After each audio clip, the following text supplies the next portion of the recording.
Thanks for joining us today. I'm Lee Ji-yoon in Seoul. Coming up on today's edition of Business Daily. The Korean government introduces a new set of measures to curb overheating in the property market, as it also looks to slam the brakes on mounting household debt. Is the Korean economy headed towards stagflation? Latest numbers show that despite weak economic growth, inflation has been picking up. We'll sit down with an expert to talk about this.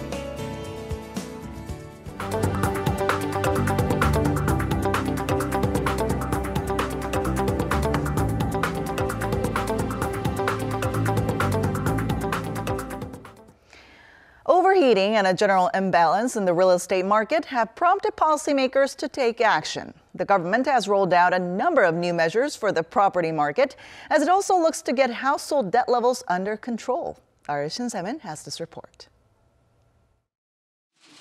The government is looking to slap limits on the way apartments are purchased in a bid to stop the real estate market from overheating in certain regions. Finance Minister Yoo Il-ho says the government wants to regulate speculative investments in the Gangnam area in southern Seoul, one of the most affluent parts of the metropolitan area. Data from the Land Ministry shows apartment prices there jumped almost 6% on average in the first 10 months of this year, while nationwide figures only edged up 0.5%. The restrictions will cover Seoul, parts of Gyeonggi-do province, as well as the administrative capital of Sejong and the southern city of Busan, areas that have seen signs of overheated speculative investment. The measure includes extending a ban on the transfer of home purchasing rights in certain regions, and the government said it's reviewing the idea of designating anti-speculation property zones. This comes against the backdrop of growing calls to curb rising household debt that hit an all-time high of $1.1 trillion as of the end of June. While these measures aimed at gradually containing the boom in the property market are seen as headed in the right direction, experts suggest the government revisit measures it has on extending loans. The government encouraged those with floating rates to transfer to fixed-rate mortgages and pay back the principal in installments. This helped curb household borrowing immensely, so they need to introduce measures like this again. Already, the government has made efforts to stem the rapid expansion of household debt, requiring banks to institute stricter screening procedures for those taking out mortgages. But time is of the essence as the country looks to quickly get debt levels under control, especially at a time when a possible U.S. Fed rate hike may add upward pressure to Korea's own monetary policy. Shin Se-min, Business Daily. The U.S. Federal Reserve stood pat and kept its interest rates on hold for this month, a move that was widely expected ahead of the country's presidential election next week. However, the Fed did set the stage for pulling the trigger in December, as the economy has been gaining momentum. Our Kim Min-ji has more. The U.S. Federal Reserve stayed pat on interest rates for November. After a two-day meeting, the rate-setting committee decided to wait for further evidence of continued progress towards its objectives. The move was widely expected with less than a week before the presidential election. The Fed, however, did signal a possible rate hike in December. It said the U.S. economy had gained steam, job creation remained solid, and that policymakers were more confident that inflation was nearing their 2% target. The Fed added the case for increased borrowing costs continued to strengthen, meaning action could be taken when the committee gathers next month for its final meeting of the year. It seemed very much that they are still guiding us to December, thinking that a rate increase will occur then, another 25 basis points, the same as last December. And the commentary in the release did indicate they're still thinking that way. But this could be a headache for emerging markets, including Korea, as it could trigger a massive capital outflow. The Bank of Korea has two more monetary policy meetings this year, and a potential U.S. rate hike would mean less room for Korea to change its monetary policy, which currently stands at a record low of 1.25%. The BOK isn't really in a situation to lower rates, given the nation's high household debt and overheated real estate market, and a rate cut runs opposite to the U.S. policy. It's not in a position to follow suit either, as existing economic conditions don't look robust enough to handle higher rates given uncertainties Korea faces. The general consensus is that the Bank of Korea is expected to keep its rate on hold for this year, although some experts cautiously predict a rate cut early next year should fourth quarter growth rate fall short of expectations. Kim Min-ji, Business Daily. Korea's foreign exchange reserves fell for the first time in 4 months in October. The Bank of Korea says reserves fell by $2.6 billion from the month before to $375 billion. This is the first decline since a $10 billion fall in June. Now, despite the increased gains from investments in foreign assets, the value of non-US dollar foreign currency assets decreased due to the strength of the greenback. As of the end of September, Korea was the world's 7th largest holder of foreign reserves. China topped the list with over $3 trillion, followed by Japan and Switzerland. Protection against hard times. That's why people buy insurance. But as the economy shows no sign of turning around, a record number of policyholders are set to opt out of their insurance this year. Our Eunice Kim shows us the numbers. The amount of money 41 insurance companies had to part with in policy refunds reached nearly $13 billion in the first 6 months of this year. That's according to associations that track both life and general insurance firms. They said the trend is on track to reach a fresh record high this year, exceeding refund amounts seen in the years following the 2007 financial crisis. In fact, life insurance cancellations had hit a peak in 2008, before somewhat plateauing, that is, until 2014. Refunds hit a new high in 2015, and 2016 could ring in a new record. The situation is no better over in non-life or general insurance. What was at the $4 billion level during the financial crisis had nearly doubled last year to $8.7 billion. That policyholders are risking fees to prematurely break their insurance plans meant to protect them during hard times hints at a very difficult pocketbook situation for ordinary Koreans. Eunice Kim, Business Daily. Now, along with the record number of people pulling out of their insurance plans, an increasing number of Koreans are also canceling their savings plans as they feel the pinch from sluggish economic conditions. Our Lee Joo-young tells us more.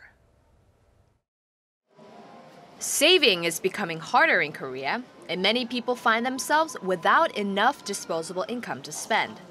This explains the increasing number of Koreans who are canceling their savings plans before maturity.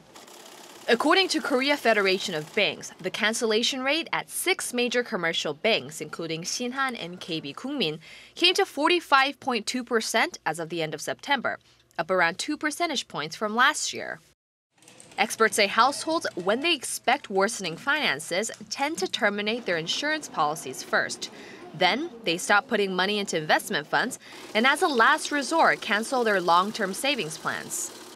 They add that although it's difficult to identify the direct link between the rising number of insurance cancellations and savings plans, a surge is considered an indication that households are facing more financial difficulties.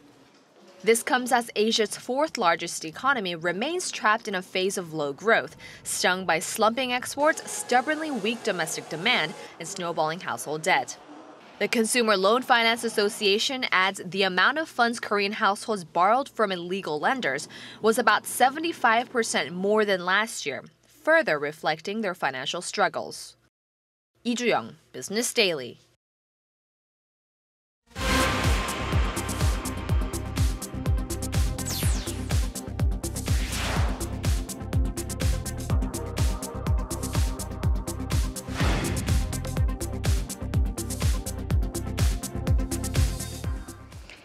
At the beginning of the year, the global economy was stuck in slow growth, with oil prices recording fresh lows. But now, as prices bounce back, the cost of gas and everyday products are expected to inch back up. Now, the concern here is that this may come at a time when the economy is still undergoing sluggish growth, raising fears of a stagflation. And this would be a headache not only for Korea, but also for other countries around the world. Take a look. Domestic household gas prices surged at an average 6.1% this week, along with a hike in beer and Coke prices by roughly 6% and 5% respectively. The gas price hike was a first since September of last year, after global oil prices this year jumped 35%. Korea's consumer price index rose 1.3% on year in October, recording the fastest growth in 8 months, with inflation accelerating faster than expected. The rise was mainly led by a sharp uptick in agriculture, livestock, and fisheries products, which soared over 8%, pulling up overall prices by 0.6 percentage points. Despite the upward trend in prices, Korea's economic growth stayed below 1% for 4 straight quarters through Q3, raising concerns about a protracted low growth trend and even triggering fears of stagflation, conditions in which costs are headed upwards but growth is not. Meanwhile, over in the U.S., the Federal Reserve on Wednesday stood pat on its interest rates, while saying that inflation has increased somewhat since earlier this year. So with prices rising but growth still tepid, could we see the risk of an unhealthy mix? And to tell us more about this, Professor Kim Se-won from Ewha Women's University joins us in the studio today. So good to see you. Pleasure to be here. So economically speaking, how can we explain what we're seeing right now? Because prices are rising despite low consumption. Right. But actually, higher inflation has been such a long-awaited number because it could be a sign of the economic recovery if that is caused by stronger demand for goods and services.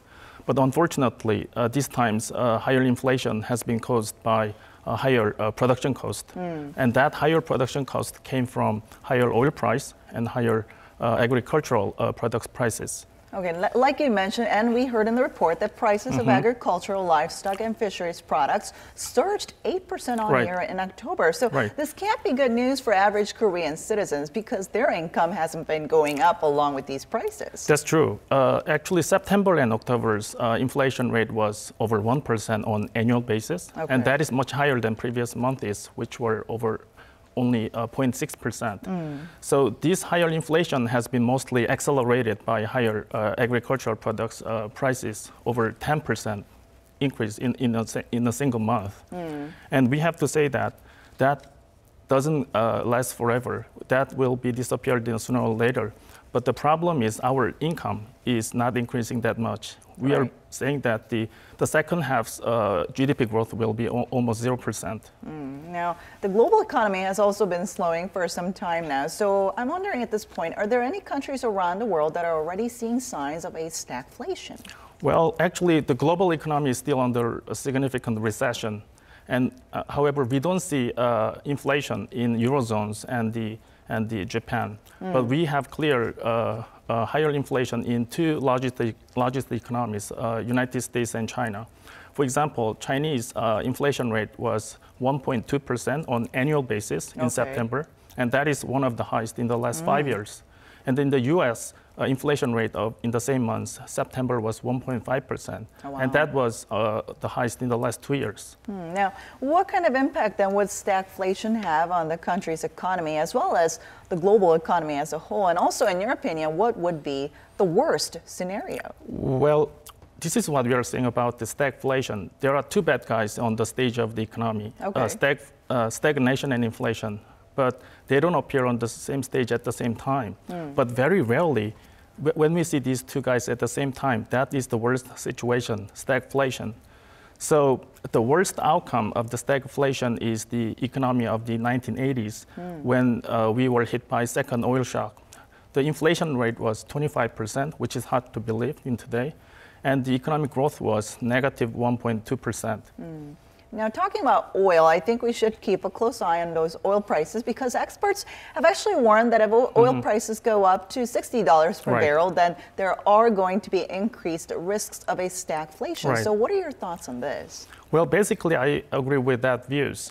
If you take a look at the history of the oil in the past, the oil price was over $100 per barrel in 2014, but that dropped down to about 30% per barrel in early 2016. So if oil price goes up to $60 per barrel, that means oil price has been doubled compared to the base price of the $30 per barrel. Then there should be strong pressure on inflation and therefore stagflation. All right. And we also heard from the U.S. Fed that it's keeping its interest rates on hold for November. Right. So with that, experts have actually said that if prices continue to rise, there are going to be more expectations for interest rate hikes. So what's the relationship between prices and interest rates? And also, what impact could a change in prices have on interest rates here in Korea and also in the U.S.? Well, the market interest rate, the interest rate that we are seeing every day in the real economy is the sum of real interest rate and expected inflation. So for example, when market interest rate is 3%, that is the sum of real interest rate 2% and expected inflation of the 1%. Oh, okay. So when expected inflation goes up, automatically market interest rate goes up. So higher inflation expectation will be another pressure to increase Korean interest rate and in the global financial market in the future. All right. Thank you so much for your insight today, Professor. Thank you for having me.